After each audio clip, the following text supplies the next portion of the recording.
Esse vídeo precisava existir no meu canal e o título dele é Faça o chato primeiro, não é por acaso.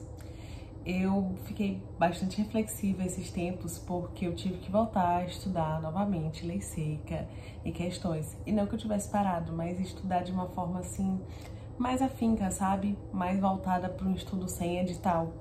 E todo mundo sabe que quando a gente estuda sem edital, a nossa vida vira uma monotonia, para não dizer uma chatice, entendeu? E eu enfrentei uma grande dificuldade que é ter que estudar antes do trabalho, porque é o único tempo que eu tenho, tá? E no intervalo, ali na noitinha. Então, o que é problemático nisso tudo? É que a gente não quer fazer o que é chato primeiro, porque a gente pensa assim, eu vou logo fazer o que eu sou bom, e aí depois, se der tempo, eu vejo o que é chato. E você não vai fazer, tá? Esse que é o spoiler.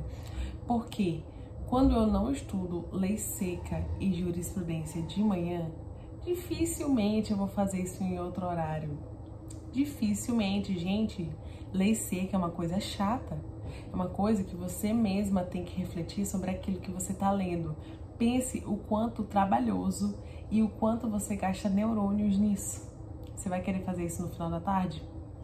E aí que eu comecei a pensar alternativas para isso. Como é que eu poderia facilitar isso? Seria num site, né? Num site determinado, por exemplo, aquele Rumo ao MP, que é para carreiras jurídicas, e que ficou esgotado, e eu tive que ver quais alternativas, o que eu faria, né, com relação a isso.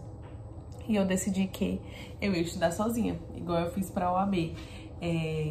Claro, né, que isso é uma coisa que você tem que ter muito cuidado. Se você não tiver experiência, isso é uma coisa perigosa, né? Mas eu tava precisando fazer. E aí, eu baixei o Dizer o Direito Pago, tá? E uma coisa muito interessante que eu achei sobre o Dizer Direito Pago, você consegue marcar o checklist de jurisprudência que você já leu.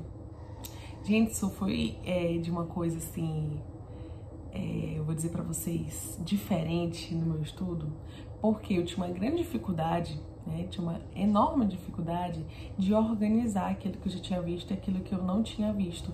E quando você não tem acesso ao Dizer o Direito de uma forma total, você não consegue marcar as coisas que você já leu. Então, se você quer organizar o seu estudo de uma forma intuitiva, você não precisa gastar muito, você precisa gastar em sites pontuais.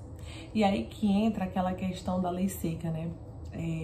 O que eu faço? Como é que eu faço para estudar lei seca? Se você não tiver um edital e uma motivação, compre um curso de lei seca.